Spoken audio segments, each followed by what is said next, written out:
Narcissists hate your happiness. Do you agree with me? Has that been your experience?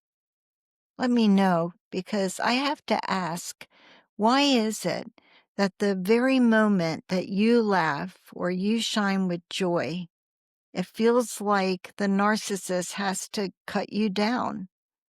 Why does your happiness bother them so much? Why is that the one in their grip isn't allowed to be happy? This is Annie's story, and I'm telling it for her. Annie's happiest moments were very small things. Sitting cross-legged on the floor with her little girl, playing with blocks, just listening to her giggle, because her giggle reminded her that, yes, there was happiness inside the walls of her house. But her husband, Santino, he just couldn't stand it. He would frown, make a comment, or suddenly have to call Annie away. And instead of feeling like he could sit down and enjoy himself, there was something that just felt dangerous to Annie. And what happened is she began to learn that even laughter carried a cost. How crazy is that? And it wasn't just with Bella. Annie loved a certain silly sitcom that aired once a week. There was a little window of escape for her where she could just sit and laugh and relax. But without fail, Santino would interrupt her. I mean, he would either walk in and turn the volume of his own voice up so high she couldn't hear, or demand that something be done that moment. Just couldn't wait to the end of the show. So Annie came to expect it.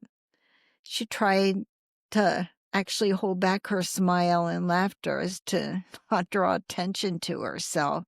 Otherwise, it was just a matter of time before her husband would make sure she was no longer laughing.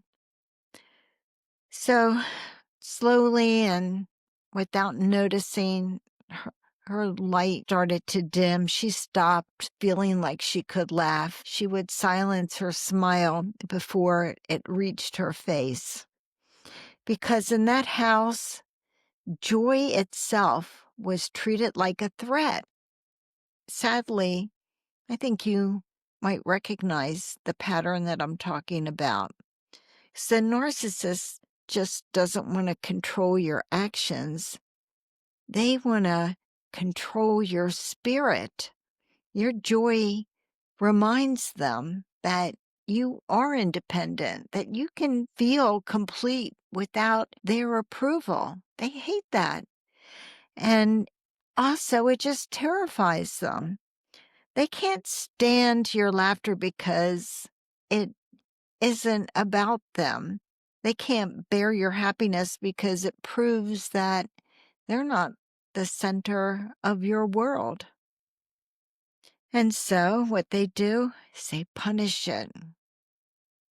You try to replace it with their moods, their needs, their endless hunger for attention. This is why survivors often describe living with a narcissist as walking on eggshells. It isn't just about avoiding conflict, it's about avoiding joy too. Because joy draws fire. Joy is what the narcissist seems to attack. And over time, it changes you. It just has to. Because you start to believe that smiling too wide or laughing too freely is dangerous. You learn to shrink, to mute yourself, to live quietly so you won't provoke their rage. That's just such a terrible thing. But here's the truth. Happiness that has been stolen from you can be reclaimed. The joy you once had to silence can come back louder, brighter, and stronger than ever before. And when it does, it becomes a declaration, proof that the narcissist didn't win. This one's for you. For the survivor who remembers what it was like to hide their smile. This one's for the mother who laughed too loudly with her child and paid the price for it. This one's for the survivor who couldn't even enjoy their favorite TV show without being interrupted or mocked. And this one's for you who knows now that your joy isn't too much and it isn't a threat and it's not something to be stolen because it's yours. It's sacred and it deserves to be free like you. This may be Annie's story, but I believe it's the story of so many others, so many men and women who have been caught in the grip of a narcissist. I'm Keil Hackley, attorney, author of the book Undercurrent, and your host here. I want you to remember that you are stronger than you ever believed. You are a warrior against narcissistic abuse, and I want you to be tenacious and never, ever give up on your dreams and what's important to you. Thank you for being here.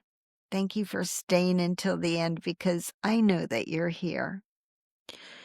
And until next time, promise me that you'll take very good care of yourself, and I'm going to look forward to seeing you soon. Thank you again, and bye.